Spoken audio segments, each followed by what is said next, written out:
नमस्कार मित्रांनो, आपल्या सर्वांचे पुन्हा एकदा मनपूर्वक स्वागत आहे.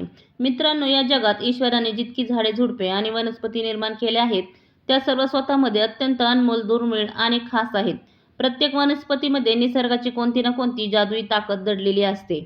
पण तुम्हाला माहीत आहे का, आपल्या आसपास अशीही काही झाडे आहेत, जी केवळ झाडे नसून साक्षात देवतांचे रूप आहेत, ज्यामध्ये अथंग तंत्रशक्ती आणि दिव्य ऊर्जा वास करते.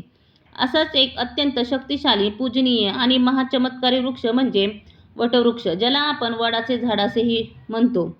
मित्रांनो, जर तुम्ही वडाच्या झाडाकडे बारकाईने पाहिले तर त्याची बनावट इतर सर्व झाडांपेक्षा पूर्णपणे वेगळी असते.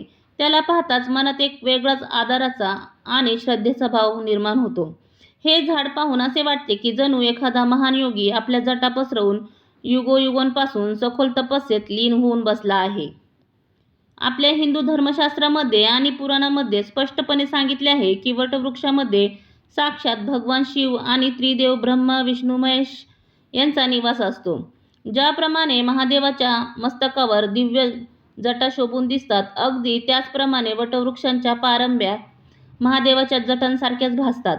असे मानले जाते की या वृक्षाच्या मुळांमध्ये ब्रह्मा आणि खोडामध्ये विष्णू आणि शंखामध्ये साक्षात शिवशंकर विराजमान आहेत. फक्त धार्मिकच नाही तर आयुर्वेदातही वटवृक्षाला संजीवनीसारखे स्थान दिलेले आहे. यांच्या सावलीत बसल्यानेच मनाला आणि शरीराला एक अद्भुत ऊर्जा आणि शांतता मिळते. म्हणूनच या पवित्र वृक्षाचा आदर करा आणि त्याची जपणूक तुम्ही नक्की मला कमेंट करून सांगा. पण ज्याप्रमाणे महादेवाच्या जटा असतात, अगदी त्याचप्रमाणे वडाच्या खोडातही आणि फांद्यातून निघणाऱ्या पारंब्या हवेमध्ये फिरत राहतात. या पारंब्या जमिनीच्या आत आणि बाहेर इतक्या दूरवर पसरतात की त्याचा विस्तार कधी हवेमध्ये फिरत राहतात.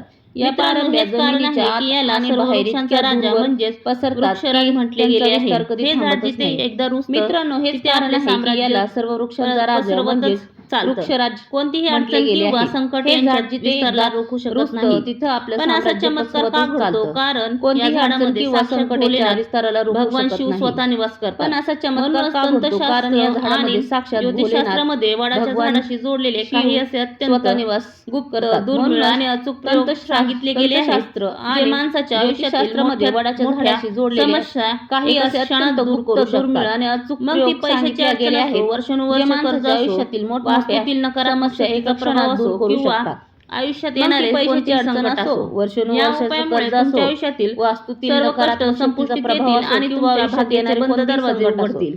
या उपायांमुळे तुमच्या आयुष्यातील सर्व कष्ट, संपुष्टी आपण वडाच्या झाडाशी संबंधित असे काही दरवाजे उघडतील. प्रभावी आणि मित्रांनो, आजच्या या विशेष व्हिडिओमध्ये आपण वडाच्या झाडाशी संबंधित असे काही हा व्हिडिओ शेवटपर्यंत नक्की प्रभावी आणि अचूक महा उपाय अगदी मित्रांनो, व्हिडिओमध्ये पुढे जाण्यापूर्वी माझी तुम्हाला एक छोटीशी विनंती आहे. कमेंट बॉक्समध्ये पूर्ण श्रद्धेने ओम नमः शिवाय किंवा हर हर महादेव नक्की लिहा, जेणेकरून भगवान महादेवाची कृपा, दिव्य कृपा तुमच्यावर आणि तुमच्या संपूर्ण कुटुंबावर सदैव राहील. तसेच ही माहिती आवडल्यास व्हिडिओला एक लाईक नक्की करा. चला तर मग जाणून घेऊया कर्जमुक्तीचा तो खास उपाय. मित्रांनो, आजच्या काळात सर्वात मोठी समस्या काय आहे? धनाची कमतरता, आर्थिक तंगी आणि डोक्यावरचं असलेलं कर्जाचे ओझे. शास्त्रानुसार वडाच्या झाडाच्या पारंब्या आणि मुळांमध्ये धनाला स्वतःकडे आकर्षित करण्याची एक अद्भुत चुंबकीय शक्ती असते.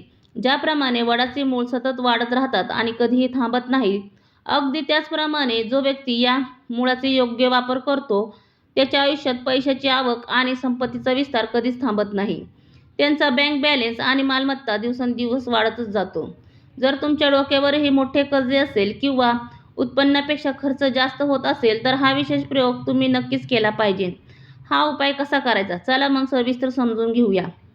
वार. हा उपाय तुम्हाला कोणत्या वारी करायचा आहे? तर हा उपाय तुम्हाला सोमवारी किंवा शनिवारी करायचा आहे. पायरी 1. तर सगळे मी तुम्हाला पायरीप्रमाणे समजून सांगणार आहे. नक्की तुम्ही व्हिडिओ नक्की शेवटपर्यंत बघा. कुठल्याही क्षणी व्हिडिओ स्किप करू नका, जेणेकरून तुम्हाला मधली माहिती अजिबात भेटणार नाही. तुम्ही जर माझा व्हिडिओ पूर्ण बघितलात आणि हुबेहूब असेच प्रयोग घरामध्ये केले, उपाय केले, तर तुम्हाला त्याचं नक्की फळ भेटणार आहे. चला तर आता उपाय कसा करायचा ते सांगते तुम्हाला. एखाद्या स्वच्छ आणि पवित्र ठिकाणी असलेल्या वडाच्या झाडाजवळ जा. तिथून वडाच्या पारंब्याचे किंवा मुळाचे लहान लहान 8 तुकडे कापून किंवा तोडून घरी आणा. लक्षात ठेवा, तुकडे छोटे असावेत जेणेकरून ते सहज सांभाळता येतील. घरी आणल्यानंतर हे 8 तुकडे स्वच्छ पाणी आणि गंगाजलने धुवून घ्या. घरातील मंदिरात बसून या 8 मुळांवर अत्यंत आदराने सिंदूर, हळद आणि अक्षता म्हणजेच तांदूळ अर्पण करा. त्यानंतर धूप आणि दिवा लावून भगवान शिवचे ध्यान करा. पूजा पूर्ण झाल्यावर महादेवाला हात जोडून मनापासून प्रार्थना करा, हे देवादिदेव महादेव, माझ्या आयुष्यातील सर्व दारिद्र्य आणि कर्ज कायमचे दूर करा. पूजा संपल्यानंतर हे 8ही तुकडे एका लाल रंगाच्या सुती रुमालात किंवा लाल रेशमी कापडात बांधून त्याची छोटीशी पोटली तयार करा. ही दिव्य पोटली तुमच्या घरातील तिजोरीत किंवा कपाटात किंवा तुम्ही जिथे तुमचे पैसे, सोने, चांदी, दागिने किंवा महत्त्वाचे कागदपत्र ठेवता तिथं ठेवून द्या. मग बघा कसा चमत्कार होतो. आता बघूया दुसरा उपाय. व्यापाऱ्यांसाठी उपाय आणि धनाचे नवनवीन मार्ग खुलण्यासाठी हा दुसरा उपाय आहे. जर तुम्ही व्यावसायिक किंवा व्यापारी असाल तर ही सिद्ध पोटली तुम्ही तुमच्या दुकानाच्या गल्ल्यात म्हणजे कॅश बॉक्समध्ये देखील ठेवू शकता. मित्रांनो, हा अत्यंत सिद्ध आणि अनुभवलेला उपाय आहे. जशी जशी ही मुळे तुमच्या तिजोरीत किंवा गल्ल्यात प्रस्थापित राहतील तसतसे तुमचे उत्पन्नाचे आणि धनाचे नवनवीन मार्ग उघडत जातील. इतकेच नाही तर अडकलेले किंवा अडकवलेले कामं, जुना पैसाही हळूहळू परत मिळवण्यास सुरुवात होईल. आता बघूया दुसरा उपाय, नकारात्मक आणि तंत्रबाधा. आता वळूया दुसऱ्या उपायाकडे, तंत्रबाधा आणि नकारात्मक ऊर्जा दूर करण्याचा उपाय. मित्रांनो, बरेचदा आपल्या आयुष्यात असा काळ येतो जेव्हा सर्व काही व्यवस्थित चाललेलं असतं. अचानक गोष्टी बिघडू लागतात. घरात वेगवेगळाच जडपणा जाणवू लागतो. घरातील सदस्यांमध्ये विनाकारण चिडचिड, मानसिक तणाव, भीती आणि अनामिक चिंता निर्माण होते. काही वेळा तर स्वतःच्याच घरात राहण्याची भीती वाटू लागते आणि तिथे मन लागत नाही. असे तेव्हाच घडते जेव्हा घरामध्ये नकारात्मक ऊर्जा किंवा वाईट शक्तींनी डेरा जमवलेला असतो किंवा मग एखाद्याच्या मत्सरापोटी तुमच्या घरावर वाईट नजर, तोडगा किंवा तंत्रक्रिया केलेली असते. या वाईट शक्ती घरातील कोपऱ्यांमध्ये लपून बसतात आणि घरातील सदस्य सुख शांतता हिरावून घेतात. जर तुम्हालाही असे काही जाणवत असेल तर अजिबात घाबरू नका. वडाचे एक छोटेसे पान या सर्व वाईट शक्तींना तुमच्या घरातून पळवून लावेल. हा उपाय करायचा कसा तर लक्ष देऊन ऐका. वडाच्या झाडावरून 2 सुंदर म्हणजेच डाग नसलेली आणि न फाटलेली स्वच्छ पाने तोडून आणा. ही पाने स्वच्छ पाण्याने धुवून वाळवून घ्या आणि एखाद्या पितळेच्या किंवा मातीच्या पात्रात भांड्यात ठेवा. या पानावर 8 कापूरच्या वड्या, 8 अख्खे लवंग ज्यांवर फूल असावे. लवंग असताना ज्यावर फूल असतं म्हणजे वरचं फूल तुटलं नाही पाहिजे असे अख्खे लवंग घ्यायचे आहेत आणि 8 हिरव्या वेलची ठेवा. म्हणजे आपण जे विलायची टाकतो ना चहा वगैरेमध्ये, ती विलायची घ्यायची हिरवी कलरची 8. आणि घरातील मंदिरासमोर बसून भगवान शिव आणि हनुमानजींचे ध्यान करत तो कापूर पेटवून द्या. पवित्र धुराचा प्रभाव कसा होतो बघा. मग जेव्हा कापूर जळू लागेल तेव्हा त्यांच्यासोबत लवंग आणि विलायची देखील सुलगू लागतील. आता तो पात्र हातात घ्या आणि त्यातून निघणारा पवित्र धूर घरातील प्रत्येक खोलीत, स्वयंपाकघरात आणि सर्व कोपऱ्यांमध्ये दाखवा. विशेष काळजी घ्या, हा धूर बाथरूममध्ये न्यायचा नाही. बाकी सर्व ठिकाणी तुम्ही दाखवू शकता. तुमचे बाथरूम, आंघोळीचे बाथरूम मध्ये हा धूर अजिबात दाखवू नका.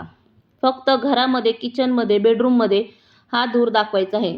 या धुरामध्ये वडाची पाने, कापूर, लवंग आणि वेलचीची अलौकिक शक्ती असते. याच्या सुगंधाने, दिव्य प्रभावाने घरातील लपलेली मोठ्यात मोठी नकारात्मक ऊर्जा, दृष्ट किंवा तंत्र बाधा क्षणात नष्ट होते. वाईट शक्ती घाबरून घर सोडून पळून जातात आणि घरातील वातावरण एकदम हलके, पवित्र आणि सकारात्मक बनून जाते. आता पाहूया तिसरा उपाय, शनिदोष आणि दुर्दैवापासून मुक्ती. आता जाणून घेऊया शनिदोष मुक्ती आणि दुर्दैव दूर करण्याचा तिसरा आणि सर्वात चमत्कारी प्रयोग. मित्रांनो, तुमच्यासोबत कधी असे घडते का की तुम्ही रात्रंदिवस खूप मेहनत करता, पूर्ण ताकद लावता, पण शेवटच्या क्षणी बनलेले काम अचानक बिघडते. तुम्हाला असे वाटते का की तुमचे भाग्य आणि नशीब पूर्णपणे साथ सोडत आहेत? जर दुर्दैव तुमचा पाठलाग करत सोडत नसेल तर याचे एक मोठे कारण तुमच्या कुंडलीतील शनिग्रह, राहू किंवा केतूचे दोष असू शकतो. जेव्हा शनिदेव रुष्ट होतात किंवा कुंडली कमजोर होते तेव्हा माणसाचे आयुष्य अचानक दुःखाने भरून जाते. मित्रांनो, जेव्हा शनिदेव कोपतात तेव्हा राजाचा रंक व्हायला वेळ लागत नाही. परंतु आपले महादेव हे काळाचे काळ महाकाल आहेत आणि ते शनिदेवाचे गुरु देखील आहेत. म्हणूनच वडाच्या बरगद म्हणजेच वटवृक्षाच्या झाडाखालील मातीमध्ये अशी अफाट शक्ती सामावलेली आहे, जी तुमच्या मोठ्याच मोठ्या दुर्दैवालाही क्षणात सौभाग्यात बदलू शकते. हा उपाय कसा करायचा? कोणत्याही दिवशी वडाच्या झाडाजवळ जा, त्यांना आदरपूर्वक प्रार्थना करा आणि झाडाखालील थोडीशी पवित्र माती मागून घरी घेऊन या. ही माती घरी आणल्यानंतर एका स्वच्छ डब्यात किंवा वाटीत सुरक्षित ठेवा. हवे असल्यास या मातीत थोडे गंगाजल मिसळून ती हलकीशी ओली करून ठेवा. रोज रात्री झोपण्यापूर्वी एक लहानसा नियम बनवा. तुमच्या उजव्या हाताची पहिली 3 बोटे म्हणजेच तर्जनी, मध्यम आणि अनामिका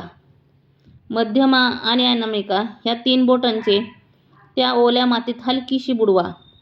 आपल्या कपाळावर डावीकडून उजवीकडे एक सुंदर त्रिपुडा बनवा. जसे आपण भगवान शिवचे मस्तक चित्रामध्ये 3 समांतर रेषा पाहतो. कपाळावर मातीचा हा त्रिपुंडा लावून शांतपणे झोपी जा. लगातार 21 दिवस हा प्रयोग करून पहा. महादेवाच्या कृपेने तुमची चक्र जागृत होऊ लागतील. शनिग्रहाचा क्रूर आणि नकारात्मक प्रभाव पूर्णपणे शांत होईल. जे मन आणि डोके सतत चिंतेने व्यापलेले असायचे ते एकदम शांत, एकाग्र आणि दिव्य आनंदाने भरून जाईल.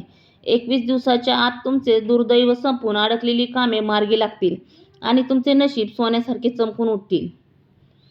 पाहिलेत मित्रांनो, हे वडाचे झाड आपल्यासाठी भगवान महादेवांचे किती मोठं वरदान आहे. हे फक्त एक झाड नसून आपल्या प्रत्येक समस्येचे साक्षात निवारण आहे. तर आजच्या व्हिडिओमध्ये आपण विशेष उपाय पाहिले. 3. वडाच्या मुळांच्या पारंब्याची सिद्ध पोटली उपाय. नकारात्मकतेसाठी वडाची पाने, कापूर, लवंग आणि विलेचीचा धूर उपाय. दुर्दैवी मुक्तीसाठी वडाच्या मातीचा कपाळावर त्रिपुंडा लावण्याचा उपाय. हे सर्व उपाय पूर्ण श्रद्धा, विश्वास आणि पवित्रेने करून पहा. महादेव तुमची हाक नक्कीच ऐकतील. आशा आहे की तुम्हाला आजची ही विशेष आणि ज्ञानवर्धक माहिती नक्कीच आवडली असेल. हा व्हिडिओ तुमच्या मित्रपरिवारासोबत आणि नातेवाईकांसोबत नक्की शेअर करा, जेणेकरून त्यांनाही या दिव्य वृक्षाचा लाभ घेता येईल. भेटूया पुढील व्हिडिओमध्ये अशाच एक अद्भुत माहितीसोबत. तोपर्यंत भगवान शिवची आराधना करत राहा, आनंदी राहा आणि निरोगी राहा. संपूर्ण भक्तिभावाने बोला ओम नमः शिवाय, हर हर महादेव. कमेंट बॉक्समध्ये हर हर महादेव लिहायला विसरू नका. आणि तुम्हाला आमची माहिती कशी वाटली तेही कमेंटमध्ये सांगा. आणि तुमची काय अडचण असेल तेही कमेंट बॉक्समध्ये एकदा नक्की सांगा. त्याचं निवारण करण्याचं आम्ही काम नक्की करू. चला तर मग भेटूया पुढच्या अशाच एक अद्भुत व्हिडिओमध्ये. तोपर्यंत स्वतःची काळजी घ्या आणि घरच्यांचीही काळजी घ्या. हर हर महादेव.